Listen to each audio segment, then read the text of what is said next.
mga kalingap! Welcome back to my YouTube channel. Magandang araw po sa lahat sa amanda ko kayo ng mundo naroroon ngayon. At ito nga guys, no, panibagong reaction, panibagong araw po tayo mga kalingap. At ayun nga guys, no, mayroong nakita ko na may day ni Dalaga na parang napapabuntong hininga na po itong si Dalaga mga kalingap. Siguro, no, nag-iisip-isip mga kalingap na bakit ganon, no? Bakit ganon yung pabigla-bigla nilang desisyon mga kalingap. At ayun nga, 'di ba? Talagang viral, no? Talagang pinag-uusapan po sila dito sa social media mga kalingap na yung mga ginagawa nila or yung ginawa nilang pagpapasolusol ay siguro iniisip na rin po yan ni Dalaga kasi nga, 'di ba? Sabi niya, "Highs." Parang napapabuntong hininga mga kalingap. At dito mga kalingap, no, dito tayo mag-focus sa live ni Kalingap Edo, no? Tama po naman yung sinasabi ni Kalingap Edo, no? Na trigger sila, no? At sana pinag-iisipan yung mga nagiging desisyon or pag nagre-react sila, dapat ay talagang pinag-iisipan yan mga Kalingap. Lalo na, di ba mga Kalingap, dahil nga sa yung nanay ni Beyonce ay hindi napigilan yung mga pagko-comment, pagko-comment sa mga anti-Kalingap. Kaya yan po yung isa sa dahilan kung bakit po umingay at humaba ang mga usapin mga Kalingap. Pero sabi nga ni Kalingap Edo, dapat ay pinag-iisipan bago mag-react. Kasi nga, iti-trigger talaga sila. Na-trigger na nga mga Kalingap, di ba? Na-trigger nga hanggang sa napunta na po sila ng tulpuhan mga Kalingap. So ayan, no. So bago natin simulan ang ating reaction dito sa ngayong araw na to mga Kalingap, syempre shoutout muna tayo sa ating founder Kuya Bal Santos Matubang, Ate Edna Vlogs, Kalingap Rab, at sa lahat po ng mga tawag dito, gobernador, no, nasa opisina ng ECBP mga Kalingap Charity Vlogger Association. Shoutout po sa inyong lahat, sa mga scouters, at syempre sa mga OFW, no, OFW na walang sawang sumusuporta po sa buong team Kalingap, at syempre sa aking maliit na YouTube channel, at ganoon din po sa mga sponsor. Yan, shoutout po sa inyo, no. Maraming salamat po sa walang sawang pagsuporta sa mga charity vlogger, at syempre sa pagbibigay ng tulong sa mga taong nangangailangan po sa andakot ng lugar po dyan sa Pilipinas. Mega love shoutout po sa inyong lahat. At syempre sa mga kasamahan ko pong reactor, ayan, no, sa mga kasamahan ko pong reactor, no, na hindi po iniwan sila Kuya Bal at nananatili pong nandito po sa Team Kalingap. Mega love shoutout po sa inyong lahat. Ayan, ito na lang po ang inyong lingkod, Kalingap Maymay. Sa mga hindi pa po nakasubscribe sa aking maliit na YouTube channel, pasubscribe na po mga Kalingap and click the notification bell para po updated kayo sa aking mga reaction at live araw-araw. Ayan, at syempre don't skip ads at patamsak na rin po mga Kalingap. At ayan po mga Kalingap, no, maraming salamat din po sa mga bago ko pong subscriber. Ayan, 45k million na po tayo mga Kalingap. maraming salamat. At syempre kila Kuya Bal at Kalingap Rab, Ate Edna, no, nang dahil sa kanila ay ayun po, nakilala tayo dito sa YouTube, no mga Kalingap, at marami din tayo naging kaibigan nang dahil po yan dito kay Kuya Bal, dahil po nagtatagpo siya ng Team Kalingap, no. Wala po tayong lahat dito, wala po tayong nakikilalang mga kaibigan or yung mga charity vlogger po, mga content creator, kung hindi po kay Kuya Bal Santos Matubang. So maraming salamat po Kuya Bal sa iyong napakabait at talagang grabe yung puso mo sa pagtulong, hindi lamang sa mga taong natutulungan mo, kundi sa mga content creator din na talagang lumaki yung mga subscriber at talaga nagkaroon ng mga bahay, kotse at kung ano-ano pa mga Kalingap. Ayan, maraming salamat kay Kuya Bal. So ito mga Kalingap, na mayroon tayong clip video po na nakuha po sa isang Facebook page ba yung mga Kalingap. Ayan, sama-sama po nating panoorin ito mga Kalingap. Hindi dapat maano yung composure mo eh. Kasi baka tinatrigger ka lang din nila. Kaya di lalong delikado. Dapat bago ka kaya pag-isip ang mabuti.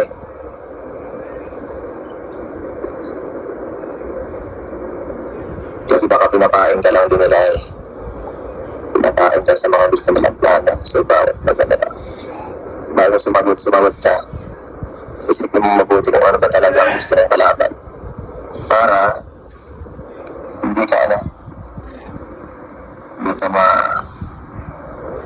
ma-put off guard ng kalaban. Diba?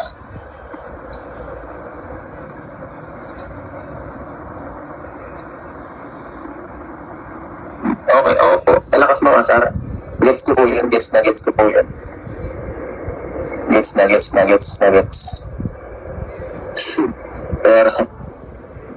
Pero ganun ginawa ko. Sana ako kailangan umaksyon.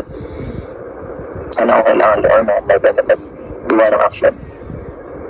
Doon sa vlog, doon kami umaksyonerap. Doon talaga na gumawa. Kasi doon lang yun lang ang paraan eh. Doon lang talaga malilinis at makatapos yun eh. So nung ginawa namin yun, hindi dapat maano yung composure mo eh. O di ba mga kalingap, tama naman talaga si Kalingap Edo, no? Si Kalingap Edo talaga noon pa man ay talagang nag-iisip yan, talagang concern na concern po yan kay Dalaga, no? At ayun nga, hanggang sa hindi niya na-appreciate at talagang yung mga nasa paligid or sila Duklat, yan si Manas at iba pang mga sponsor na nagsulo sa kanila, mga anti-Kalingap, ayan po yung kanilang pinakinggan at hindi po yung dati na talaga nilang nakakasama at talagang sobrang tulong po sa kanila mga Kalingap, no? Yun po yung pinakinggan ni Dalaga hanggang sa, yun nga po, nagpatulpo at ayan na pag-usapan na po sila dito sa social media mga Kalingap. Talagang nabalahura, talagang grabe po yung mga bashing dito sa pamilyang Batalero, lalo na po dito kay Dalaga mga Kalingap. Nung time na nagpunta po sila doon sa tulpuhan na dapat ay hindi naman talaga doon pupunta, no? Hindi naman dapat talaga doon pumunta para po sana ay tapos na po mga Kalingap ang usapin, di ba? Dapat inayos, di ba? Inayos mga Kalingap. Inayos nila diyan dahil nandiyan din naman sila sa Bicol, no? Bakit hindi na lang nila inayos po kasi so ano pong nangyari? Oh, so tama po yung sinasabi ni Kalingap Edo, no? Yung pain, talagang tama po 'yan. Talaga siyang ipinain diyan sa mga basher. Ipinain sa mga supporters na talagang grabe yung mga sinasabi dito kay Dalaga. Siya talaga yung pinambala, no? Yun, kumita yung mga anti-Kalingap na noon ay hindi naman nila kilala yan. Wala naman natulong sa kanila. Diba? Si Kalingap Edo, napakalaking tulong po niyan kay Dalaga. Dahil nga, ayan po, ay naitambal, no? Sa love team nila. At ayun nga, dahil nga sa selos, sa selos, di umano mga Kalingap, ay ayun, na-trigger, no? Na-trigger ang Dalaga. At hanggang sa ipaglalaban niya daw po yung kanyang pamilya na mali yung napuntahang, tawag dito mga Kalingap, ano bang tawag doon? So basta mali po yung napuntahan nilang dapat ay maayos po yung problema nila. At doon sila pumunta sa tulpo na akala nila ayun ang makakatulong sa kanila. Pero hindi po mga Kalingap. Lalo pa silang nawindang sa mga basher at talagang nakaladkad po yung mga pangalan nila dahil lamang sa mga ganitong mga usapin, no? Na dapat ay doon sa barangay or pag hindi na ng barangay or pag-uusap-usap nila. Di ba nag-usap-usap na nga sila mga Kalingap? Yung last na episode nila, nag-usap na sila. Okay na sila, nagko-comment pa nga yan si Dalaga kay Kalingap Edo pag nagla-live na wag daw ibas dahil sila nagkakaintindihan na, nagkakaunawaan na sila, nag-usap na nga sila mga Kalingap, pero bakit ganun yung nangyari? Di ba? Kaya nga nagulat yung mga ibang supporters dahil nga nagulat na lang tayo na yun nga sa tulpuhan na nangyari. Tulpuhan na po, doon na sila pumunta. Dahil nga may mga nagsulsol. Si Dalaga ang kanila ipinain doon sa tulpuhan na hindi naman sila yung labas, kundi po itong pamilyang Batalero, no? Nakakaawa din po mga Kalingap dahil nga yun, may isip sila pero nagpasulusol sila. Diba? Kaya nga sabi ni Kalingap Edo, dapat po pag nagre-react kayo ay pinag-iisipang mabuti yan. No? Pag nagko-comment kayo, pinag-iisipang mabuti kasi sa Kalingap merong reactor. Kayo talaga ang titingnan dyan, kayo talaga ang re-reactionan. Yung mga mali yung mga galawan, talagang kayo po talaga ang titingnan ng mga reactor. Hindi lamang ng mga reactor kundi mga supporters po ng Team Kalingap, no? Ang dami pong mga reactor, kahit hindi reactor, mga content creator sa Facebook.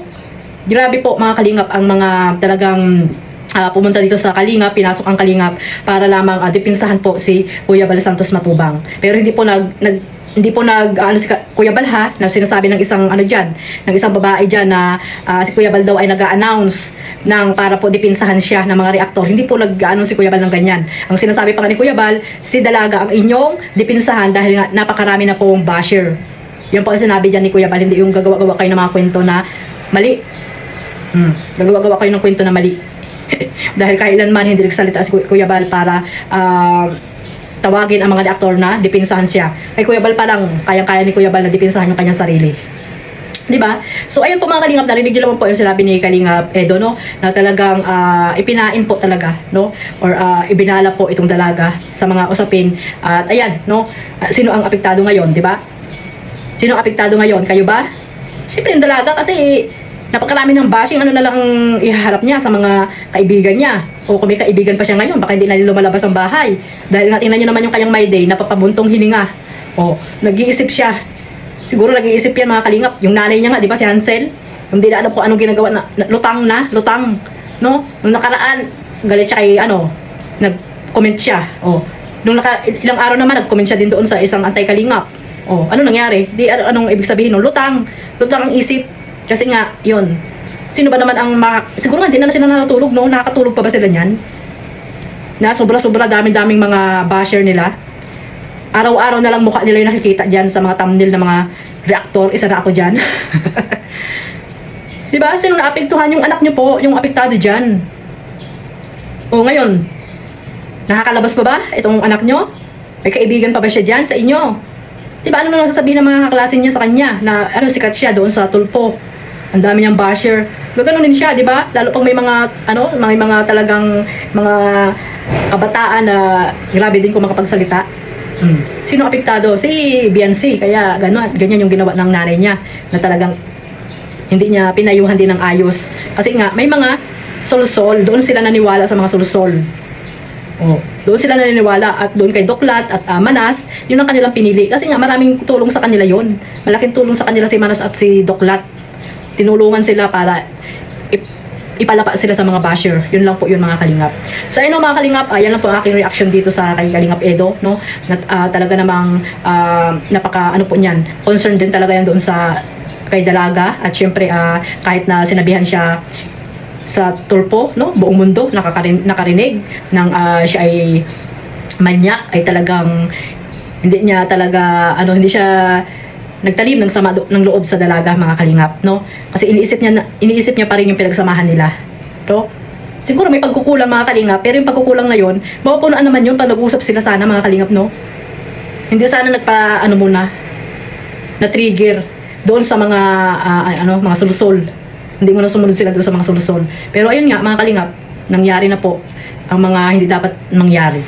Kaya si Kalingap Edo, tahimik lang po mga kalingap, no? Tahimik lang, syempre, din po yan, nag-iisip po yan. Hindi naman sinasabi, pero nag-iisip po yan mga kalingap dahil alam natin na may pinagsamahan po itong dalawa na itong mga kalingap. So ayun lang po, maraming salamat po sa walang sawang pagsuporta sa aking maliit na YouTube channel. Huwag niyo pong kalimutan suportahan Kalingap Edo at Jomcar, no, yung mga channel po nila.